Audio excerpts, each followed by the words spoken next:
Atanı desəniz bitirmişəm mən. Mənə bir neçə şey açımdan qalır. Bağı bükük güllərin ərzində oxuyan bir cür köhnə əncə yasandan qalır.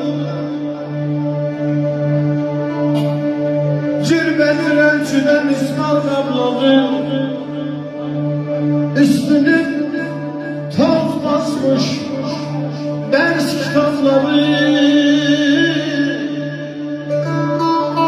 Dabankeş olsa da aydın, dabankeş olsa da ayakkabıları, parmakla geyinme yatandan kalır. Danışıp yerinde, gülüp yerinde, yaşayıp şirin karakterinden. Anamın cehizli işvalerinde. Vay vay vay vay vay vay.